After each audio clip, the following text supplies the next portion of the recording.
Halo dan salam sejahtera, kembali lagi bersama saya di channelnya Om Zen.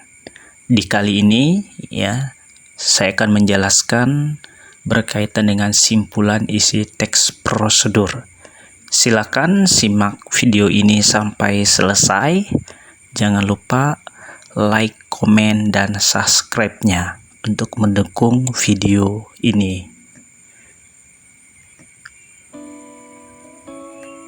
Nah, untuk membuat sebuah simpulan isi teks prosedur, tentu setelah mengidentifikasi isi teks prosedur, mulai dari cara membuat, melakukan, sampai memainkan sesuatu, selanjutnya kamu akan belajar menyimpulkan isi teks prosedur. Cara menyimpulkan isi teks prosedur sama dengan cara menemukan pokok isi teks prosedur. Artinya, dalam menyimpulkan isi teks prosedur, kita harus bisa membedakan isi teks prosedur tersebut apakah isi itu menjelaskan atau menguraikan cara membuat sesuatu, atau cara melakukan sesuatu, atau cara memainkan sesuatu yang ada di dalam teks prosedur. Kita bedakan. Untuk apa? Untuk bisa memahami isinya, ya. Apakah di setiap isinya itu semuanya menjelaskan cara membuat sesuatu, atau cara melakukan sesuatu, atau cara memainkan sesuatu. Nah, sesuaikan dengan isi yang disajikan dari teks prosedur tersebut. Nah, cara menyimpulkan itu sama dengan menemukan ide pokok teks prosedurnya. Jadi ide pokok itu adalah hal yang terpenting di dalam teks prosedur.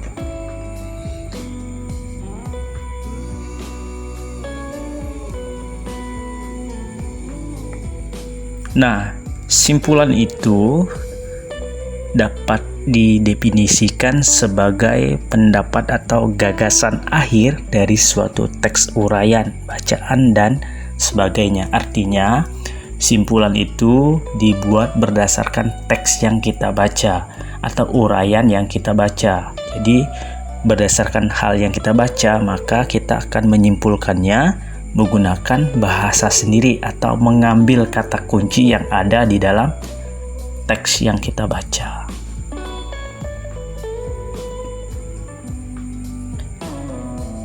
Nah, cara menemukan pokok isi teks itu yang pertama adalah membaca keseluruhan teks prosedur. Artinya membacanya dari awal sampai selesai, ya.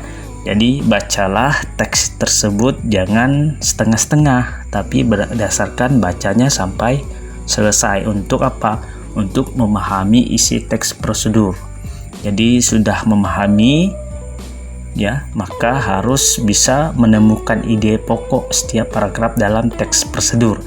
Nah, jadi makanya 3 langkah ini saling berkaitan. Maka membaca secara seluruh, ya, dibaca ulang-ulang untuk memahami isi.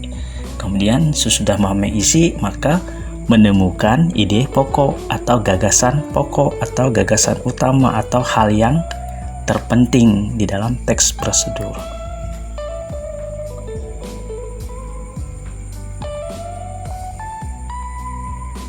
Nah, di sini ada contoh dalam teks prosedur untuk membuat atau menemukan informasi dan membuat sebuah kesimpulan. Nah, perhatikan contoh cara membuat pot bunga, itu judulnya.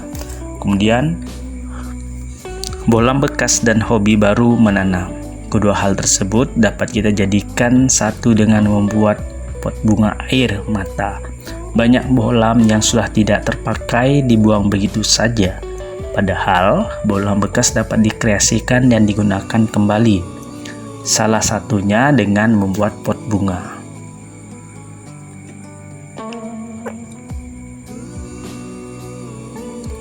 Nah, kegiatan mendaur ulang barang bekas memiliki banyak manfaat. Selain mengurangi limbah, kegiatan mendaur ulang juga dapat meningkatkan kreativitasmu. Tidak hanya itu, kegiatan mendaur ulang juga melatih kesabaran dan konsentrasi.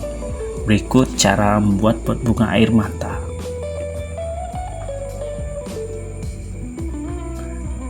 Nah, bahan-bahan: A. Beberapa buah bohlam bekas. B. Tali rami atau kawat. C. Tang. D. Air atau tanah. E. Tanaman. Cara membuat: A. Cabutlah ekor besi pada bagian atas menggunakan tang. Pencabutan besi memerlukan tenaga ekstra dan kesabaran. B. Pecahkanlah bagian hitam pada bohlam secara perlahan dan keseluruhan. Kawat pijar bohlam menggunakan obeng.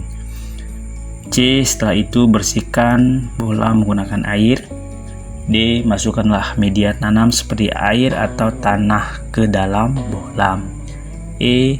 Pot bunga dari barang bekas bohlam jadi dan bisa digantungkan dengan melilitkan tali atau kawat. Nah, itu adalah contoh dari teks prosedur itu. Nah, tentu sesudah teksnya maka kita menjawab pertanyaan. Pertanyaannya yang pertama adalah temukan informasi penting dalam teks prosedur tersebut. Nah, jawabannya bisa dilihat bahwa informasi penting dalam teks prosedur tersebut sebagai berikut. Nah, yang A, menggabungkan kedua hal yaitu bohlam bekas dan hobi menanam. B, kegiatan berulang seperti membuat pot dari bohlam bekas memiliki berbagai manfaat.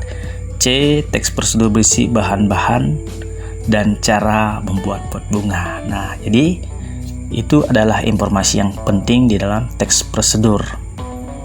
Nah, makanya dibaca dari awal sampai selesai dan barulah kita bisa menemukan informasi yang diinginkan yang disampaikan dari teks prosedur tersebut.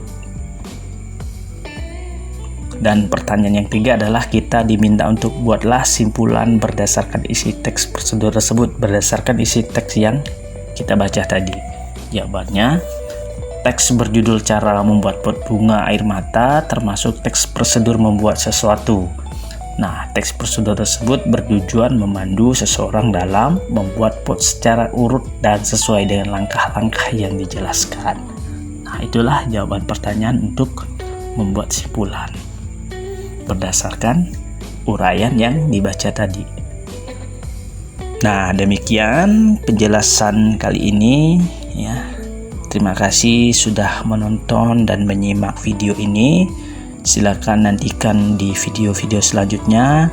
Jangan lupa sekali lagi di subscribe, di komen, dan di share video ini untuk mendukung terbitnya video selanjutnya. Terima kasih dan sampai jumpa.